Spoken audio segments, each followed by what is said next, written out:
José Chevasco. José, un placer tenerte nuevamente por acá. Buenas noches, gracias. Porque hemos hablado mucho de la mesa directiva, ¿no? Pero quería que nos cuentes un poquito cuál es la dinámica, ¿no? ¿Cuándo se viene? ¿Cuántas listas pueden ser presentadas? Pueden ser presentadas cualquier cantidad de listas y después obviamente una primera votación se va definiendo, luego se van cerrando. ¿Cómo es un poquito ese procedimiento? Se pueden presentar varias listas. El plazo vence 24 horas antes de la fecha de la sesión convocada para la elección de la mesa directiva. Esto es el día 25. 25. El 26 se elige y el 27 se instala el Congreso. Ese es más o menos los días de junta preparatoria que existen. No hay límite y efectivamente, como el resultado es sobre la base del quien saca mayor número de votos, al existir mayor dispersión, que es lo que parece que vamos a tener en el escenario del día de elección de mesa directiva, van a competir varias listas y seguramente las que queden con el mayor número de votos entrarán en una segunda vuelta, por así digamos, ¿no? Que es un poco la estrategia que ya más o menos se conoce, que va a ser en los grupos que apoyan al gobierno. Y ¿Por qué? ¿Cuál sería la ventaja de esa estrategia, digamos, un poquito, ¿no?, de atomizar los votos en una primera instancia? La ventaja es que si tienes 3 o más listas, esas listas pequeñas que tienen menor votación, que supuestamente podrían ser de aquellos grupos que apoyan al partido de gobierno, en una circunstancial segunda vuelta, se unirían contra la lista de la oposición, verdaderamente dicha, que encabeza hasta el momento Luis Iberico. A ver, pero entonces sería una jugarreta, porque claro, Perú Posible dice, bueno, nosotros no queremos ir con el oficialismo, así que vamos a presentar nuestra lista y ponen, por ejemplo, a José León y saca 2 votos. Claro. Porque ni siquiera, los de Perú Posible, ni siquiera todos votan por él. Disminuyen votos a la oposición. La segunda lista, vamos a ver, oposición. Ok. Tienes 3 listas. Estas 3 listas van a dispersionar más la votación. ¿Correcto? De manera que le restan votos al grupo de la oposición que preside hasta el momento el precandidato Lucho Iberico. Ok. En la segunda vuelta, esa dispersión se junta y votan contra la lista de la oposición para que gane el partido de gobierno. Ok, pero a ver, ¿cómo sería en un tema más concreto? Porque Luis Iberico asegura tener 51 votos, y ayer aquí Javier Velázquez, que con Luz Salgado, me ha dicho que tienen 53. Y me ha dado un par de nombres, ¿no?, que estarían también ya dispuestos a votar con ellos. Esos 53 votos no van a cambiar. O sea, en primera, segunda o tercera vuelta, ahí están los 53. Pero por otro lado, he oído de que existen algunos votos del fujimorismo que no estarían de acuerdo con votar por Lucho Iberico. Eso lo he escuchado hasta ayer. Correcto. Y hoy he leído que el congresista Gago ha manifestado que aún el fujimorismo no toma una posición oficial como grupo y están por definir todavía cuál va a ser su candidato, digamos, para la elección de la mesa directiva del 27, del día 26. Eso es lo que he escuchado. Claro, yo escuché, claro, ayer, pero lo que sí es cierto, y ahí el fujimorismo, digamos, tiene un porotito, ¿no?, que mostrar, es que ellos han votado disciplinadamente y eso no se los puede negar durante... Por lo menos cuando han dicho, bueno, vamos a votar como bancada, lo han hecho disciplinadamente, sí. Y finalmente nunca ha habido ese tipo de cuestiones. Es el grupo parlamentario que mejor performance como grupo ha tenido durante todos los 4 años. Tal cual. Entonces esperemos a ver qué es lo que va a pasar en el transcurso de estos días. Ahora, ¿cuál podría ser el argumento? Finalmente que Luis Iberico fue parte del Frente Independiente Moralizador, que persiguió, que sacó el video. Claro, y probablemente aquellas personas que están un poco en contra, en apoyar su candidatura, serían aquellos denominados los fujimoristas históricos. Pero es curioso, ¿no? Porque Luz Salgado estuvo acá y ella se supone que es una de las fujimoristas históricas, claro que ¿no? Sí, claro, es una de las personas que se ha... Con Marta Chávez, habría que preguntarle a ellas, entonces. Así es, claro, ellos son los que realmente encarnan el fujimorismo... Pero ahora, yo me imagino, ¿no? Y a ver qué te parece a ti, porque si Keiko, por ejemplo, le ha dado luz verde, ¿no?, a apoyar a Luis Iberico, y justamente son los fujimoristas históricos, ¿no?, históricos, los que arrastran un poco la imagen del gobierno de su padre, que se están poniendo bravos, pues eso también inmediatamente gatillaría, creo yo, esa decisión que por ahí algunos comentan estaría barajando Keiko de terminar, ¿no?, con estos históricos que finalmente son los que de alguna manera algunos sienten, le quitan esos votos de gente que tiene mucho rechazo al gobierno del padre. Sí, es gente que está un poco en contra de personas que se identifican, digamos, por efectos de la imagen, ¿no? Con el sector antiguo del fujimorismo, etcétera, etcétera, pero que en mi opinión son los que también personifican aquel grupo de personas que apoyan al fujimorismo real. O sea, el fujimorismo que viene de décadas, que viene apoyando y se identifica mucho con estos personajes que han mantenido siempre un discurso, digamos, un discurso en la línea del fujimorismo, un discurso de defensa de Alberto Fujimori, y que en mi opinión no deben ser totalmente marginados del movimiento fujimorista. A ver, yo te hago la pregunta entonces, ¿tú crees, por ejemplo, que estos de los cuales hemos estado hablando, ¿no?, Luz Salgado, Marta Chávez, digamos, le suman más de lo que le restan a Fuerza Popular de cara a ojo, no a, digamos, a quedar bien con los que ya son fujimoristas, sino al pragmatismo que todo político debería tener de llegar a la presidencia de la República? Yo creo que tenemos que ser conscientes y tenemos que ser consistentes con un pensamiento. Tampoco podemos echar por la borda a aquellos que han venido empujando el carro desde hace muchísimos años y que han venido sufriendo la persecución política que ha tenido el fujimorismo. Yo creo que los que miran a los políticos también tienen que ver esa performance de un político, que no están hechos simplemente para que en función a la coyuntura, hoy me despercudo de alguien, me quito de alguien, me pongo al costado, lo voto, para poder captar a aquellos sectores que están en contra de aquellos personajes. Creo que no. Creo que hay que tener un discurso consistente, consciente, fijo. Estamos hablando como si estuviésemos en Suiza, mi estimado José, pero aquí en el Perú nos ponemos pragmáticos. Keiko Fujimori quiere ganar la presidencia. ¿Le suma o le resta estos fujimoristas históricos de cara a las elecciones? Independientemente de ser consecuente y todo eso que yo comparto contigo. Yo creo que habría que tener un error estadístico, más y menos. Yo no podría decirte si le suma o le resta, porque tú sabes, en política no hay lógica. Correcto. El político es, y el voto sobre todo, es ilógico. El voto es un voto sentimental de sentimientos. Sí. Y no sabemos cómo irá a responder el electorado en ese momento. Correcto. Ahora, de cara a esta, no sé cómo llamarlo, ¿no? Esta declaración, digamos, de Perú Posible, ¿cuál es tu análisis al respecto? Mira, yo creo que están dentro de una estrategia que en el fondo apoya al partido de gobierno. Yo creo que ahí hay compromisos al interior del Congreso para poder mantener al gobierno en la presidencia del Congreso, pero más allá de los nombres, Cristian, y esto es un punto que tenemos que evaluar también y pensar, es que hasta el momento ningún precandidato ha manifestado compromisos contra la imagen o a favor de la imagen del Congreso o una agenda legislativa. No existe nada de eso. Totalmente de acuerdo. El debate se basa sobre nombres, sobre figuras. Bueno, primero, ahorita el debate está solamente, digamos, únicamente o oposición o oficialismo. ¿Pero qué nos dicen los precandidatos? Nada. ¿Hablan acaso sobre la imagen del Congreso? ¿Hablan de modificar el funcionamiento del Congreso? Hablan de mejorar ya este es el último año de Congreso. Viene el siguiente. ¿Qué reformas van a hacer para que el siguiente funcione mejor? Es ahora que el reglamento tiene que modificarse. Reducir el número de comisiones. Establecer mejores procedimientos, métodos de trabajo. A ver, y nadie dice nada. Dame, por ejemplo, no sé, de cara a nuestros televidentes, ¿cuáles crees tú que deberían ser, digamos, las condiciones mínimas que deberíamos pedir? Obviamente nosotros no participamos de esta votación, pero ¿qué deberíamos exigir? O, en mi caso como periodista, preguntarle a los que finalmente van a ser candidatos, ¿qué ofrecen? ¿Cuáles deberían ser los puntos básicos? ¿Qué van a hacer a favor de la imagen del Congreso? Uno.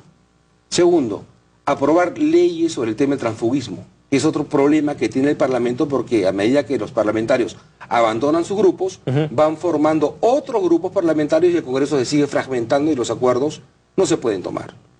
En tercer lugar, el tema de la cantidad de comisiones que hacen que la agenda legislativa sea una cosa frondosa. ¿Cuál es el problema actualmente con las comisiones? Que hay demasiadas comisiones, hay 24 comisiones, los parlamentarios pertenecen entre 3 y 5 comisiones, no hay especialización. ¿Son 25 comisiones, perdón, permanentes? Permanentes. Por ejemplo, Martín Belaúnde del Ocio, ¿es permanente o no? No. Ellos van cambiando cada año. Es un momento en el cual también las comisiones tengan una vigencia por lo menos de 3 años. Para que todos los años no estemos cambiando de integrantes de comisiones. Correcto. Todos los años volviendo a elegir presidente de comisión.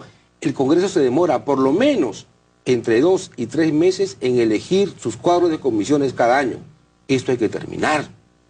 Porque si no, los parlamentarios van cambiando de comisiones y no se especializan y perdemos tiempo en elegir presidentes, secretarios y vicepresidentes de comisiones. Entonces, esta mesa directiva tiene que proponer reformas al reglamento para que el Congreso que viene cuente con un mejor instrumento para poder procesar mejor cómo hacer leyes, cómo representar y cómo fiscalizar. ¿Cuántas comisiones crees tú que sería un número, digamos, apropiado teniendo en cuenta los 130 congresistas que tenemos? Mira, yo pienso que serían entre 10 y 12 comisiones y ampliamos el número de integrantes. Crear una comisión de representación, que no existe.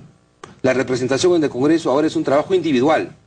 Cada parlamentario visita a sus ministros, va a reclamarle, representa a la población, pero no hay una comisión orgánica en el Parlamento que se encargue de hacer una vigilancia permanente al trabajo del gobierno respecto a las inquietudes e necesidades que tiene la población. Ahora, lo que pasa es que la comisión se supone que la de fiscalización, la que por ahí debería hacer esas cosas... Fiscaliza el uso del control del gasto público, pero no fiscaliza la demanda ciudadana. respecto a lo que el peruano quiere de su parlamentario y que el Ejecutivo no lo puede cumplir.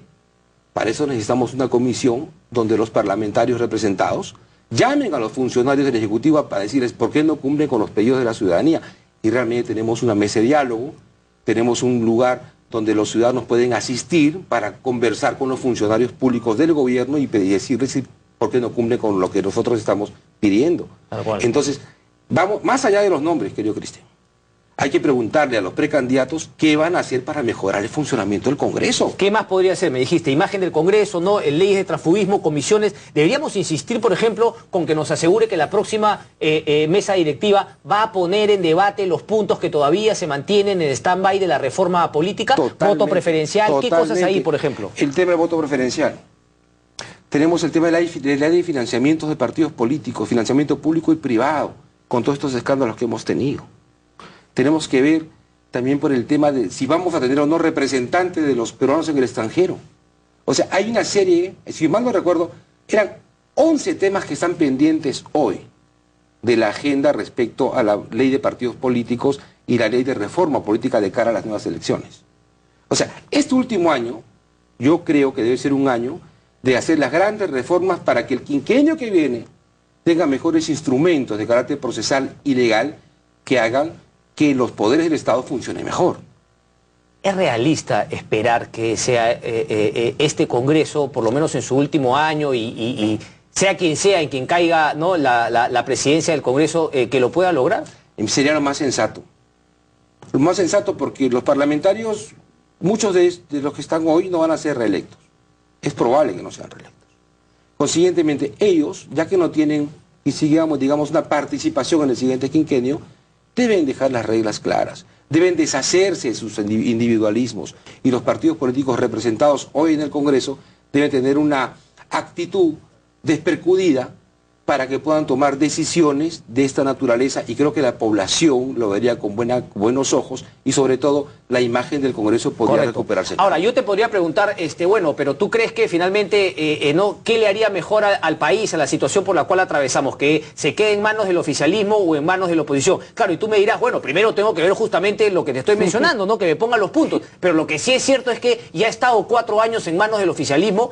¿Cuál es el balance que hace de esos 4 años? El balance no ha sido bueno. Creo que el Congreso ha perdido presencia en la ciudadanía, creo que ha habido un manejo demasiado político respecto a la actitud del Parlamento, creo que también los propios parlamentarios, independientemente de los partidos a los cuales pertenecen, han tenido una actitud demasiado inmediatista respecto al manejo del Parlamento.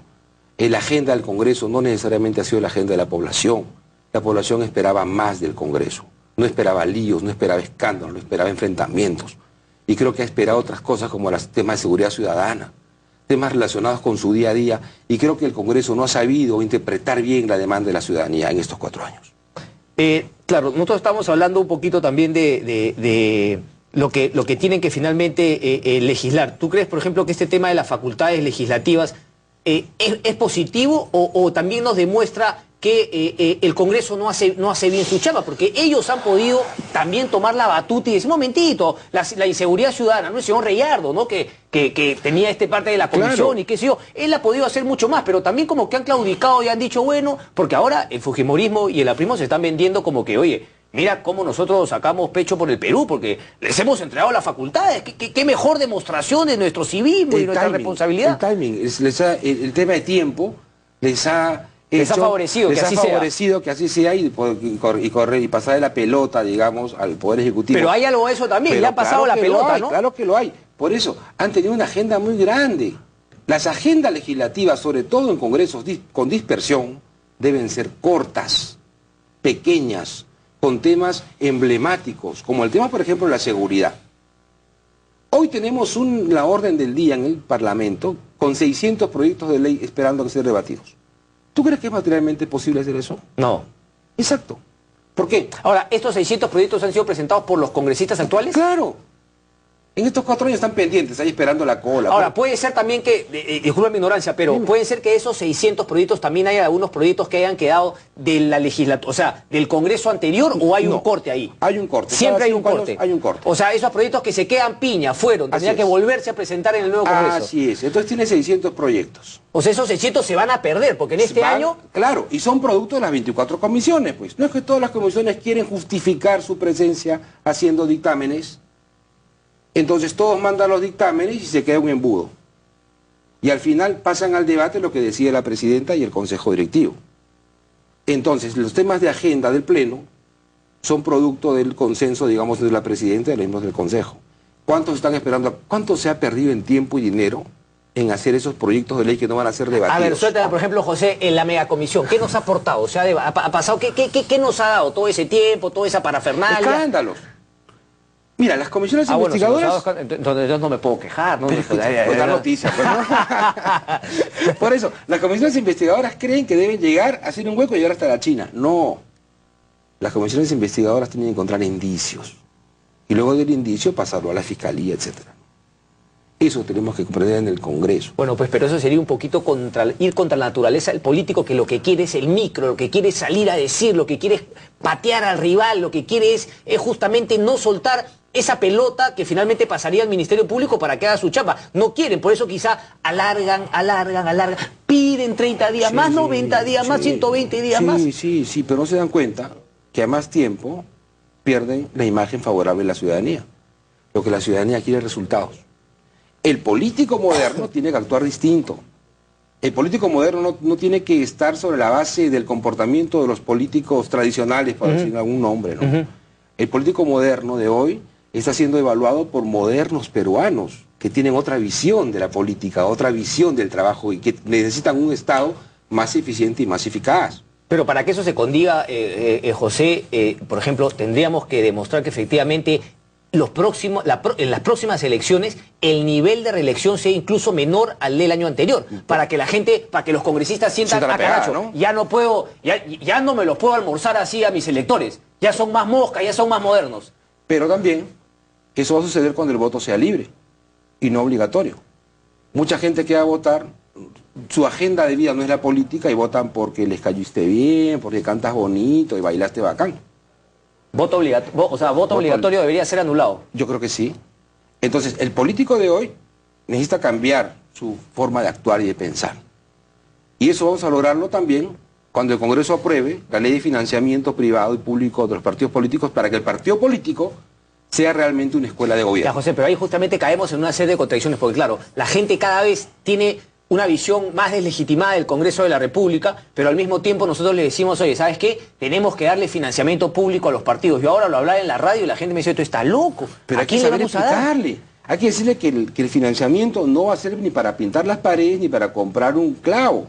El financiamiento va a ser única y exclusivamente para formar cuadros. Porque el que entra a un partido político quiere gobernar.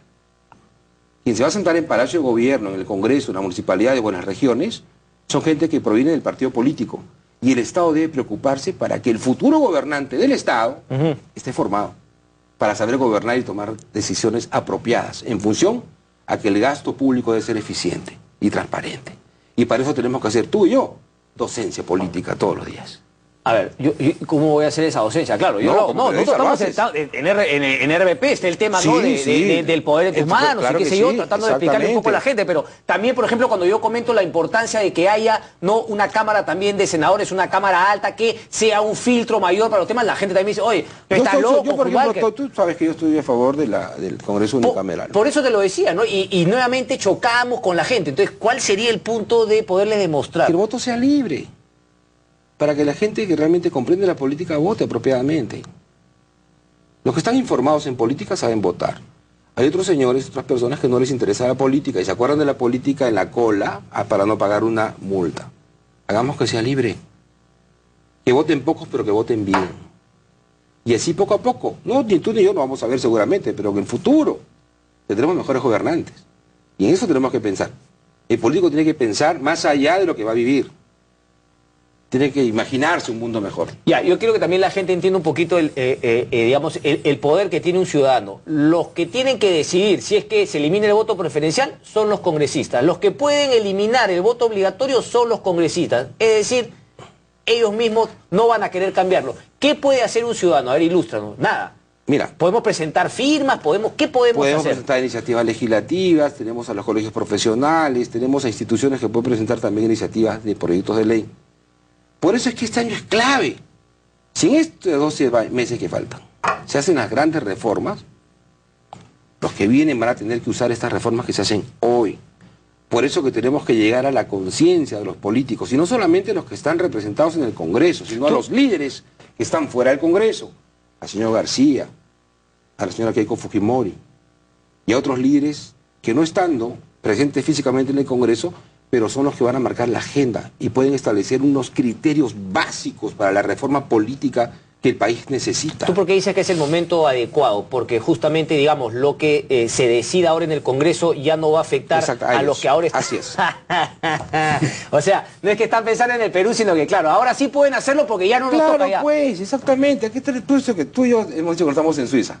Tal cual. Aquí esa es la respuesta. Ese es el tema, solamente por una cuestión práctica de que a ellos no les toca. Y efectivamente. Bueno, ¿no? pero ahí también quedan mal justamente los líderes que tú mencionas, ¿no? Porque los líderes deberían tener, digamos, las cosas claras desde el comienzo, y una vez que están las cosas claras, pues ir trabajando el tema a medida que van pasando los años ya en este Congreso. Claro, no lo han hecho. No lo han hecho. Creo que dejan un poco a la libre al Parlamento sobre la base de una autonomía formal, que es verdad. Pero el comportamiento dentro de la autonomía formal obedece a criterios políticos. Y quiere dar los criterios políticos de los líderes. Y que han debido sentarse un par de días con los líderes y establecer esto es nuestro compromiso. Y vamos a hacer que nuestros parlamentarios del Congreso cumplan con estos compromisos. Y poco a poco vamos avanzando. Una agenda corta, Cristian. No una gran agenda, no. Cuando vas a buenos restaurantes, las agendas no son muy grandes. Las cartas son cortitas. Son cortas. Yo no voy mucho a eso. Bueno, por eso hemos encontrado una cevichería. El tema, por ejemplo, de la interoceánica, ¿a ti qué sensación te deja? Porque ya nuevamente se está barajando el tema de abrir una comisión.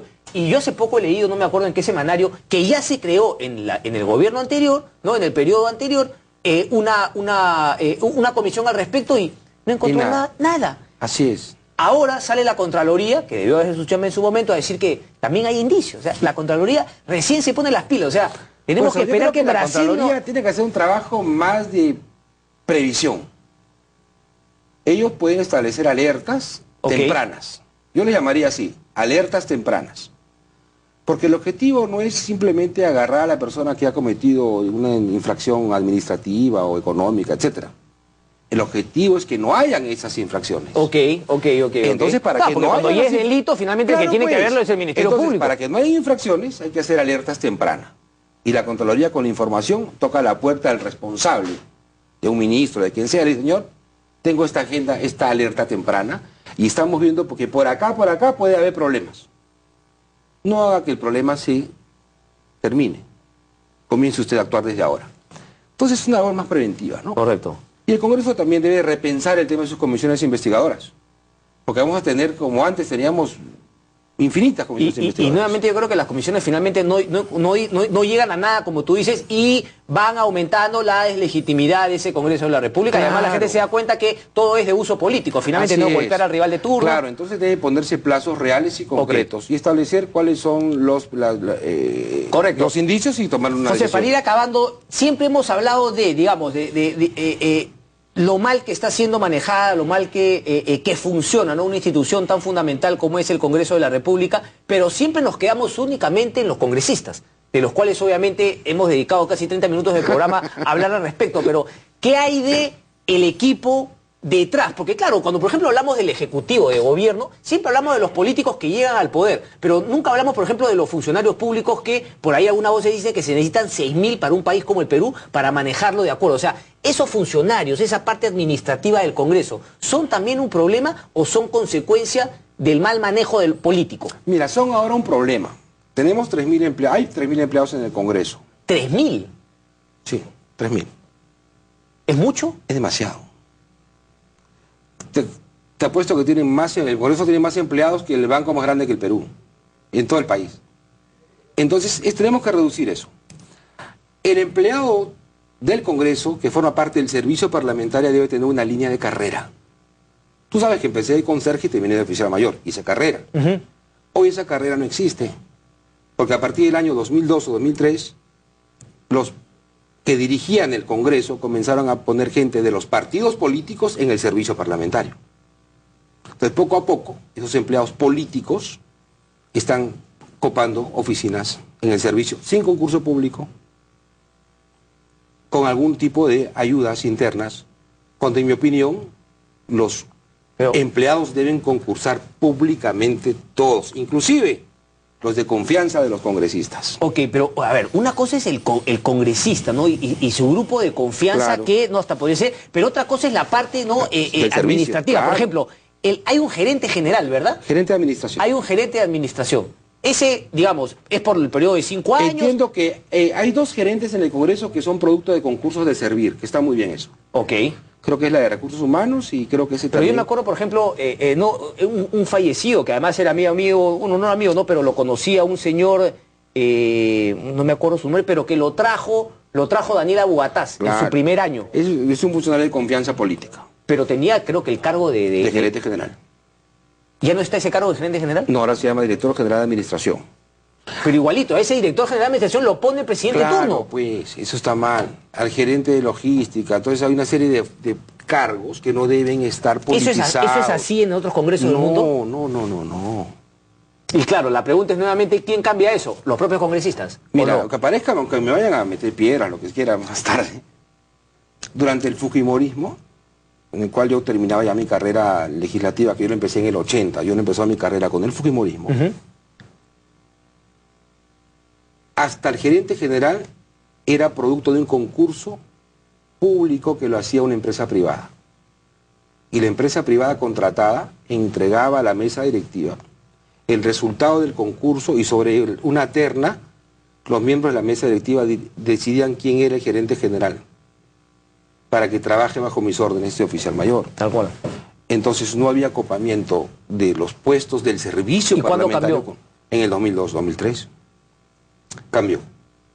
Entonces, hoy encuentras a empleados, sí, que tienen ya 5, 10, 6, 7 a 8 años, pero son producto de los partidos políticos también, entonces se pierde la independencia. El servicio parlamentario debe ser como el servicio diplomático. Yo nunca pertenecí a un partido político. Claro, no, o sea, trasciende digamos, a quién es el presidente del Congreso, digamos, a la distribución de congresistas en ese periodo de 5 años, los trasciende y finalmente se va... Bueno, pero ese es un tema, pues, de nunca... Pero con decisión, mira, en otros países... ¿Pero quién tendría que tomar esa decisión política? ¿Los mismos congresistas? Claro, hay parlamentarios de buena voluntad que no están viendo el tema del partido. ¿Qué los hay?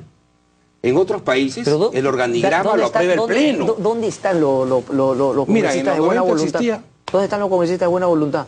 Porque claro, el año pasado, el gobierno anterior era el aprimo con mayoría en el Congreso y al señor César Sumaeta se le acusó también de hacer lo mismo. También hizo lo mismo. A todos. Por eso, si hubiera un estatuto del trabajo parlamentario, que no hay, si el CAP del Congreso lo aprobara el Pleno, si el organigrama lo aprobara el Pleno, ya los acuerdos de mesa directiva no tendrían ningún efecto sobre la burocracia del Congreso. Es más, los cargos de confianza del congresista también deben ser producto del concurso público. ¿Por qué? Pero cuando llevas a alguien de confianza, está comprobado que abusas de ese empleado.